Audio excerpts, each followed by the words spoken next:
Japan के एक छोटे आइलैंड पर बहुत सी औरतें रहती थीं जिनकी जिंदगी सिर्फ धंधे से जुड़ी थी। हर रात वहां लाखों मर्द आते, लेकिन वहां पहुंचने के लिए उन्हें एक दलदल वाली नदी पार करनी पड़ती। एक दिन नाव में बहुत से मर्द बैठे थे। रास्ते में उन्हें पानी में बहुत सी प्रेग्नेंट औरतों की लाशें मिली। हैरान करने वाली बात थी, किसी को भी डर नहीं लगा, सब नॉर्मल लगा।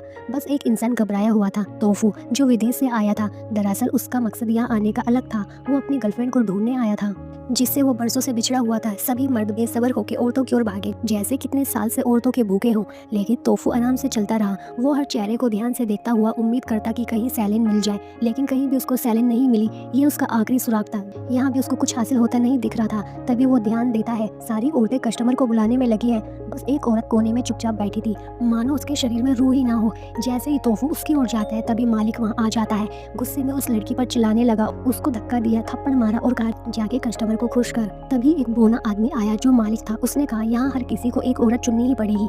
बोने ने तोफू से कहा, अगर औरत नहीं चुनी तो रात में यहाँ आइलैंड पर आत्माएं घूमती हैं, वापस जाने वाली नाव अब सुबह ही आएगी। मजबूरी में तोफू को वहीं रुकना पड़ा। और तभी वहाँ वही लड़की तोफू की ओर आई और कमरे में दिया जलाया। तब उसका असली चेहरा सामने आया। उसके चेहरे का आधा हिस्सा बहुत खूबसूरत था और आधा हिस्सा दानव जैसा। लेकिन तोफू को उससे जरा भी डर नहीं लगा, बल्कि उसके दिल में हमदर्दी थी। तभी वो औरत घबरा गई, ये आदमी मुझे ऐसे क्यों देख रहा है। कुछ देर बाद दोनों में बातचीत होने लगी। उसने अपना नाम मैलो बताया। मैलो बताती है, मैं पैदा ही ऐसे चेहरे के साथ हुई, इसी वजह से सभी लोग मुझे बदसूरत कहते हैं। मेरा धंधा भी सबसे खराब चलता है, मालिक भी हमेशा मारता है। बातों ही बातों में तोफू ने उसको अपने यहाँ आने का राज बता दिया। मैं यहाँ अपने प्यार सैलिन को ढूंढने आया हूँ। वो बहुत खूबसूरत थी, उसकी शक्ल मेरी मरी हुई बहन से मिलती थी। मैंने उससे वादा किया था, मैं एक दिन वापस जरूर आऊंगा। मैलो चौंक गई। उसने कहा, मैं उसे जानती हूँ। तोफू हैरान हो गया। उसने कहा, क्या वो यहाँ आई थी। मैलो ने कहा, कुछ दिन पहले वो तुम्हारा इंतजार करते करते फांसी लगाकर मर गई।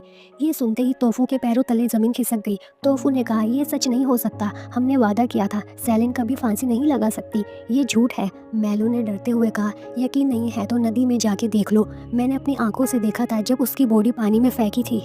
ये सुनकर तोफू बुरी तरह टूट गया। दिल में बस पछतावा था कि मैंने उसको अकेला क्यों छोड़ दिया। तोफू की हालत देख मैलो उसके पास आई और बोली, इतने परेशान मत हो, सो जाओ, सुबह उठोगे तो दर्द कम महसूस होगा। अगर नींद नहीं आ रही तो मैं तुम्हारे पास ही बैठी हूँ। खूबसूरत नहीं हूँ, लेकिन यहाँ सबसे अच्छा हुनर मुझ में ही है। लेकिन तोफू अलग इंसान था। कहानी कैसी लगी कमेंट करके बताना और हमारे चैनल को सब्सक्राइब करें।